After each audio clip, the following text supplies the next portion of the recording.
Hingi tayo ng update sa aktibidad ng Bulkang Kanlaon mula sa FIVOX.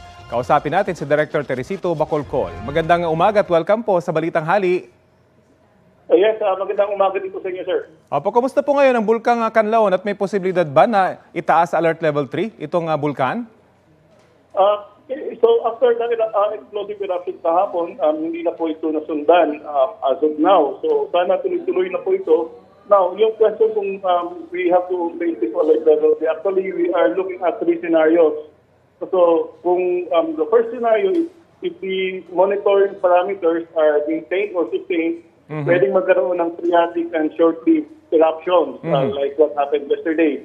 So if this will happen, alert level 2 will still be maintained. Okay. Now, kapag yung seismic, ground deformation, and volcanic gas parameters ay lalala, then magmassive eruption may become likely. So if this happens, then we have to raise alert level from 2 to 3. Now, kapag yung mga monitoring parameters naman natin would decline, then alert level would step down to alert level 1 after sufficient observation time. Pero importante po rito, delikado pa rin na lumapit dito sa Bulkang Kanlaon. At ano pong epekto nito sa paligid nitong bulkan sa ngayon? Okay, so again, delikado pumunta. In fact, that's the reason why we have this permanent danger zone, which is 4 kilometers. Sana wag po silang pumunta doon, yung mga kababayan natin living around the volcano, kasi po pwede pong magkaroon ng sudden explosion like what happened yesterday. Pwede magkaroon ng rockfall events and landslides. So, ang nangyari kahapon as a result of that eruption, nagkaroon po ng ashfall sa may some of the barangays around Kanlaon volcano. Meron ding sulfuric odor. In fact, this was observed as far as Bacolod City.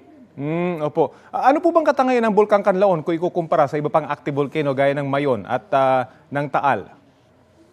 Yung Kanlaon volcano po is halos karamihan po ng eruption niya is phreatic eruption. Okay. Unlike yung sa Mayon volcano na may magmatic eruption, may lumalabas na lava. Dito sa Kanlaon volcano, nagkaroon na ito ng 43 events since 1866 at isang beses lamang nagkaroon ng magmatic eruption. This was in 1902. So karamihan ng mga eruptions niya, and in fact, the last eruption in 2017 ay phreatic eruption.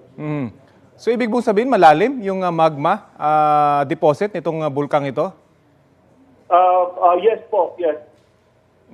At linawin din po natin kasi ang daming mga nagpo-post sa social media wala namang kinalaman yung init ng panahon sa pagputok po ng Mount Kanlaon kagabi. Walang kinalaman yung weather patterns natin, yung heat wave sa pagputok ng Kanlaon volcano. Hindi po konektado yan kasi yung volcanic processes would come from the inner part of the earth. Hindi po wala pong effect yung weather patterns natin. Ayan po, malinaw po at maniwala po kayo sa FIVOX. Isang maikli lang po kung may paalala kayo sa mga residenteng nakatira malapit po dito sa bulkan. Again, yung paalala natin sa mga residente na nakatira malapit sa bulkan is that wag sila pumasok inside the 4-kilometer permanent danger zone. Kasi nga po, pwedeng magkaroon ng sudden explosion, rockfall, and landslide. We also remind the people to wear face masks to protect themselves from volcanic ash and volcanic gases. Okay, salamat po sa inyong oras na ibinahagi sa Balitang Hali.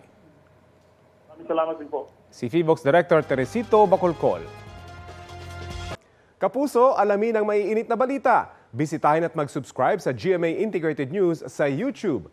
Sa mga kapuso abroad, samahan nyo kami sa GMA Pinoy TV at sa www.gmanews.tv.